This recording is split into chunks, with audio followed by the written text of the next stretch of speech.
한중일 3국의 전술 전략무기 전력과 경쟁력을 살펴보겠습니다. 전술 무기는 전장에서 육해공군에 의해 직접 사용되는 무기 체계를 의미하며, 전략 무기는 장거리 공격, 대량 살상, 핵 억지력 등 국가 전략 차원의 무기 체계를 뜻합니다. 한중일 세 나라는 모두 경제력과 기술력을 바탕으로 독자적으로 첨단 전술 무기를 개발, 운용해왔고, 최근에는 전략무기 개발 경쟁도 치열합니다. 한국의 전술무기 전력은 북한의 핵미사일 위협, 동아시아 지역 안보 환경, 한미동맹 등을 배경으로 급속히 현대화되고 있으며, 정밀 타격, 방산기술, 미사일 전력에서 세계적 수준으로 평가받고 있습니다. 전술무기 중 지상무기는 K2 흑표전차와 K9 자주포가 있으며, 화력, 기동성 및 지속 능력이 우수하고 수출 실적은 세계 1위급입니다. 공중전력으로는 국산 4.5세대 전투기 KF-21 보라매와 F-35A, F-15K, FA-50 등이 있으며, 스텔스기와 4세대기를 혼합 운용하고 있습니다. 해상전력으로는 대공, 대함, 대잠 통합 전투가 가능한 세종대왕급 이지스 구축함, SLBM을 탑재한 도산 안창호급 잠수함 등이 있으며, 차세대 항모 사업을 추진하고 있습니다. 한국은 소형 정예해군을 유지하면서 전자전과 미사일 대응 능력을 현대화했습니다. 방공 및 미사일 방어 체계로는 고고도 요격 체계로 개발 중인 한국형 사드 L3이 2026년 실전 배치될 예정이고, 중거리 방공 시스템 천궁2는 수출에도 성공했습니다. 이 밖에 비호복합, 천무 MLRS, 탄도탄 조기경보 위성 사업을 추진하는 등 한국산 방공 무기 체계가 빠르게 성장하고 있으며, 요격 미사일 개발 능력도 확보했습니다. 다음, 한국의 전략 무기에 대해 살펴보겠습니다. 첫째, 대표적인 정밀 타격 무기는 현무 시리즈입니다. 현무2C는 단거리 탄도미사일로 정밀도가 우수하며, 현무3는 순항미사일로 사거리가 1500km 이상입니다. 개발 중인 현무5는 시험이 완료된 단계로 8-9톤에 달하는 세계 최고 수준의 탄도 중량으로 북한의 지하벙커와 요새 등을 파괴할 수 있습니다. 현무 시리즈는 정밀 타격 능력, 중량 및 사거리 수준에서 세계 최고 수준이고 자립도도 높습니다. 둘째, 2021년 도산 안창호함에서 현무 퍼 고체 연료 SLBM 발사에 성공했습니다. 이는 아시아 최초로 핵을 보유하지 않은 나라가 잠수함 발사탄도 미사일을 보유하게 되었다는 점에서 의미가 있습니다. 다양한 미사일을 잠수함에서 투발할 수 있게 되어 은밀한 2차 타격 능력을 확보한 것입니다. 셋째, 사거리 1000km 이상의 장거리 순항 미사일을 양산 중이고, 극초음속 활동 비행체 개발을 추진하고 있습니다. 2023년 미국과 고체 연료 우주 발사체 기술 협력을 통해 장거리 미사일의 ICBM 전환 가능성을 확보했습니다. 결과적으로 한국은 비핵 국가 중에서 세계 최고 수준의 순항 미사일 생산 기술을 보유했다고 말할 수 있습니다. 넷째, 한국은 일본과 함께 비핵 국가이지만 핵무장 잠재력이 충분한 것으로 인정받고 있습니다. 원자력 기술, 플루토늄 재처리 기술, 발사체 기술을 보유하고 있어서 핵무장 능력은 있지만 선택하지 않은 상태로 평가됩니다. 요약하면 한국은 자주포, 전차, 전투기 등 전술무기의 국산화 및 수출에 성공했고, SLBM 장거리 미사일을 보유했습니다. 세계 최고 중량의 탄두를 개발했으며, 핵심 부품을 독자 개발함으로써 무기의 국산화율이 향상되고 수출 경쟁력도 높은 편입니다. 그러나 핵무기 미보유로 인한 핵 억제력 부재, 스텔스 기술 미흡으로 인한 항공전력의 한계는 약점으로 평가됩니다. 중국의 전술, 전략무기 전력에 대해 살펴보겠습니다. 중국은 세계 2위의 국방비를 바탕으로 양적 규모와 질적 현대화를 동시에 추구하며 전차, 전투기, 함정 등 전술무기와 ICBM, 극초음속 미사일 등 전략무기 전력에서 미국의 가장 근접한 군사강국으로 부상하고 있습니다. 주요 지상 전술무기는 복합장갑, 자동장전, 사격 통제 시스템을 갖춘 99A형 전차와 고속기동이 가능한 보병지원 및 강습용 GBD 공사형 및 G11 장갑차가 있습니다. 그러나 양적 경쟁력은 우세하나 질적 경쟁력은 뒤지고 현대화 속도가 더디다는 한계가 존재합니다.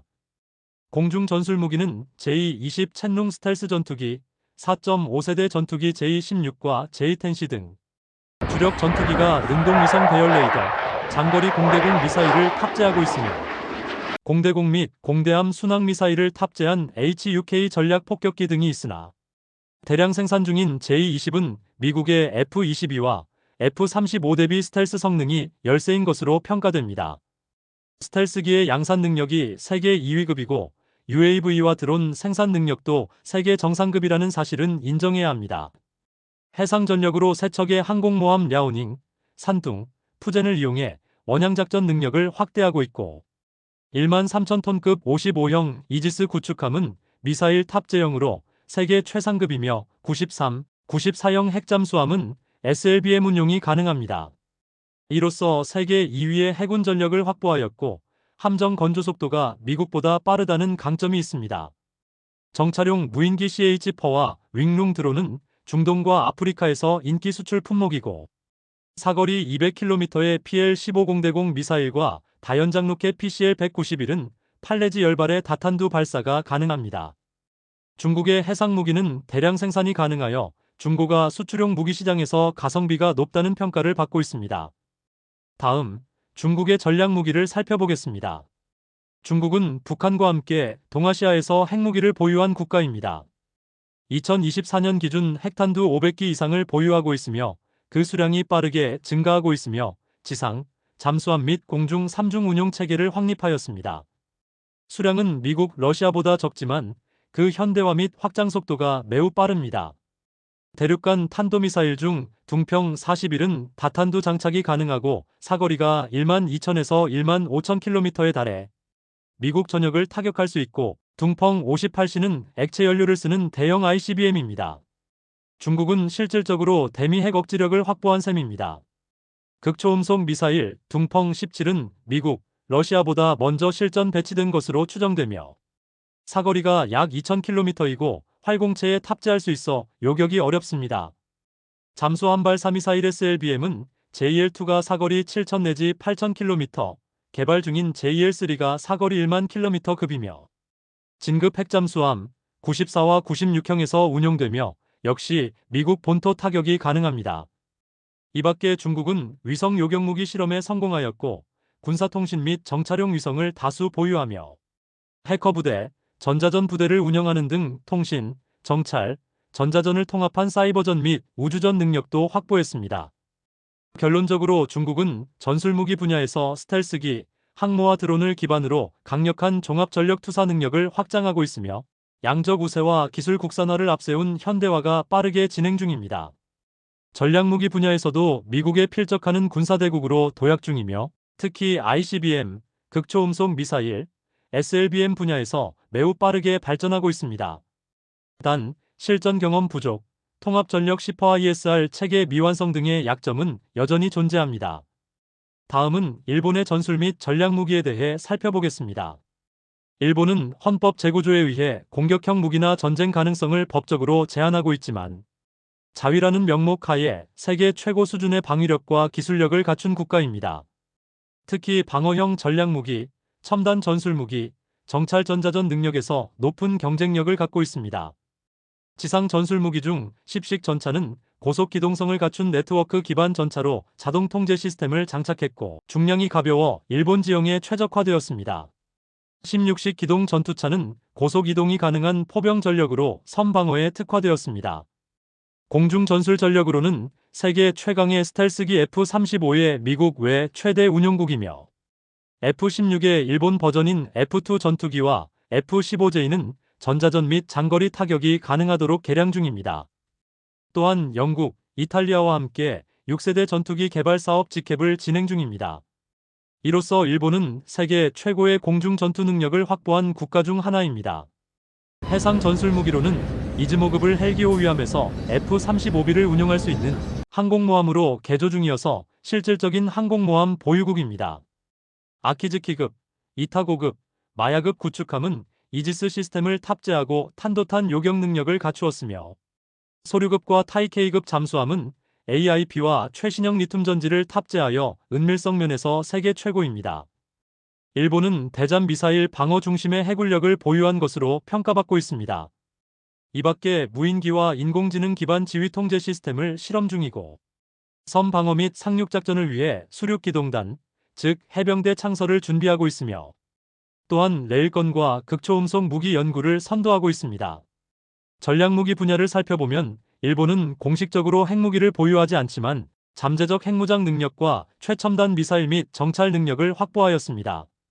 세계 최고 수준의 원자력 기술과 플루토늄을 보유하고 있어서 수개월 내로 핵무기 개발이 가능하다는 평가가 지배적입니다. 비핵 국가 중 가장 강력한 핵무장 잠재력을 보유하지만 정치적, 사회적으로 반핵 정서가 강력하고 국제사회의 압력도 핵무장을 제약하는 요소입니다. 일본은 2022년 방위 전략을 개정하여 장거리 순항미사일 등 반격 능력을 확보하는 전략을 공식 채택했습니다. 미국으로부터 토마호크 미사일 도입을 확정했고 사거리 1000km 이상의 12식 지대함 미사일을 지상, 해상, 공중에서 발사할 수 있도록 개량하고 있습니다. 이처럼 직접적인 타격 무기를 도입함으로써 전략적 억제력 확대를 모색하고 있습니다. 이 밖에 정찰 우주전자전 역량 확대를 위해 정보 수집 위성을 다수 운용하고 있고 중국과 러시아에 대한 정보 수집을 위해 전자전기 EC-1, RC-2를 운용하며 위성 감시와 항법 교란에 대응하기 위해 우주작전대를 창설하는 등 전자전, 우주전에 대비하고 있습니다.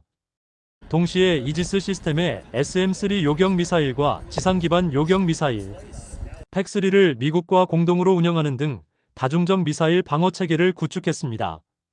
요약하면 일본은 비핵국이자 전쟁을 하지 않는 나라라는 법적 제약 속에서도 세계 최고 수준의 기술력, 정찰 능력, 공중해상 전력을 보유하고 있습니다.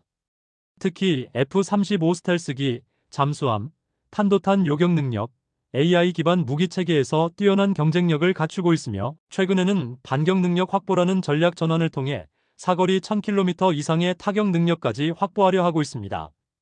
한중일 세 나라는 자국 실정에 맞는 첨단 전술 무기를 확보하고 있으나 전략 무기, 특히 핵무기와 ICBM은 중국이 압도적으로 우위를 보이고 있습니다.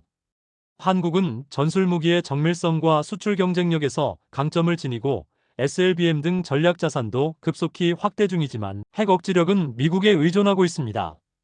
중국은 전술 무기의 양적 우위와 함께 전략 무기와 항모 전력에서 아시아의 압도적 1위 국가이나 품질의 신뢰성이 떨어지고 10%ISR이 미완성인 것으로 평가됩니다. 일본은 첨단 기술력, 방어 무기, 정찰 및 전자전 능력 면에서 강점을 보이나 미국의 해구산에 의지하고 있습니다. 한국과 일본에서 미국과의 동맹 관계가 흔들림 없이 지속된다면 미국의 해구산, 즉 중국과 북한에 대한 핵 억지력이 작동하겠지만 한미일 간 이해관계가 상충되거나 반미 세력의 득세 등으로 미국과의 동맹이 와해되는 경우 미국이 희생을 감수하면서 두 나라를 방어하려 할까요? 이런 상황에서 핵 억지력을 확보하려면 스스로 핵으로 무장하는 수밖에 없습니다. 한국과 일본은 그런 능력을 갖고 있으며 핵무장 잠재력 측면에서는 세계 최상위권 비핵국가로 평가됩니다. 두 나라 모두 고도의 과학기술력, 원자력 인프라, 우수한 제조 역량을 갖추고 있으며 정치적 결단과 외교적 선택에 따라 수개월에서 수년 내에 핵무장이 가능하다는 분석이 지배적입니다. 한국은 세계 5위권, 일본은 세계 최고 수준의 원자력 기술을 확보한 것으로 평가받고 있습니다. 한국은 문재인 정부에서 원자력 발전이 크게 위축되었지만 여전히 원자력에 대한 에너지 의존도가 크고 해외에 원자력 발전소를 수출하는 나라입니다. 일본은 후쿠시마 사고 이전에 50개의 원자력 발전소를 가동했습니다. 한국은 미국과의 원자력 협정에 의해 핵연료의 자체 농축 및 처리가 금지되어 있으나 일본은 수천 발의 핵무기를 생산할 수 있는 플루토늄 약 46톤을 비축했고 농축 및 재처리 시설도 존재합니다. 한국은 우라늄 농축 기술을 일부 확보하여 비군사적 목적으로 활용하고 있으나 일정한 시간이 주어지면 군사적 용도로 전환이 가능합니다. 일본은 고순도 농축 기술을 자체 보유하며 로카시오 재처리 공장에서 무기급 플루토늄을 추출하고 있으나 군사적 목적으로 활용이 불가능합니다. 운반 수단으로 한국은 현무2, 3, 퍼, 5 등 정밀탄도미사일을 개발했고 F-15K와 SLBM 능력 등을 확보했으며 일본은 토마호크 미사일, F-35, 개발 중인 순항미사일 등으로 핵탄두 운반이 가능합니다. 연구 인력 면에서도 한국은 한국원자력연구원 등의 수준 높은 원자력 공학자들을 다수 보유하며 일본 역시 고급 핵물리학자, 엔지니어, 소재 과학자들을 다수 보유하고 있습니다. 기술 및 인프라, 인력 면에서 한일 양국은 핵무기를 개발할 수 있는 기술을 충분히 확보했으나 한국은 미국과의 원자력 협정 및 NPT 체제 가입국이라는 정치적, 외교적 제약으로 핵무기 개발이 금지되어 있고, 일본 역시 NPT 체제를 엄격히 준수하며 비핵 3원칙, 즉 비보유, 비생산 및 비반입 원칙을 유지하고 있습니다.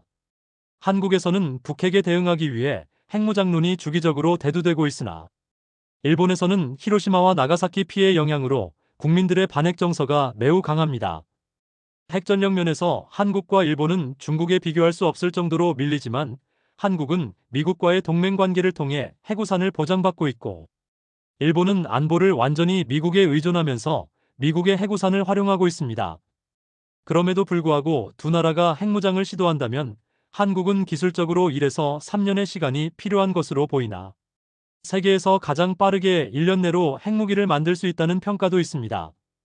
일본 역시 기술적 준비가 완료된 상태여서 더 짧은 기간, 예컨대 수개월 내지 1년 이내에 완성될 수 있다는 의견이 지배적입니다.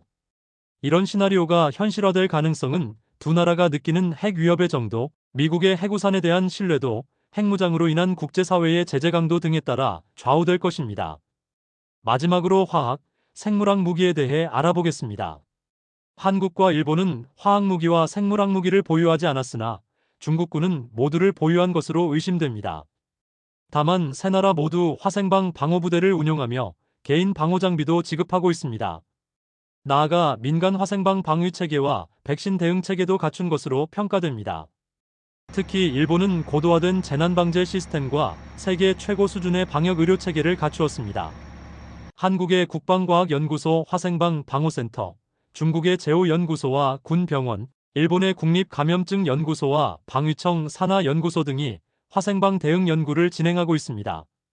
요약하면 한국은 공격용 화생방 무기는 없으나 방호 및 의료 대응을 강화하는 추세이며 북한의 위협에 초점을 맞추고 있습니다. 중국은 화생방 분야를 전략무기로 간주하며 비대칭 전력으로 운용하는 등 공개되지는 않았으나 화생방 전력을 보유한 것으로 보입니다. 일본은 철저한 비무장화 정책 하에 고도화된 방호재난 대응 체계를 보유하고 있습니다. 이상 한중일 세 나라의 전술 및 전략무기 전력과 경쟁력에 대해 살펴보았습니다. 시청해주셔서 감사합니다.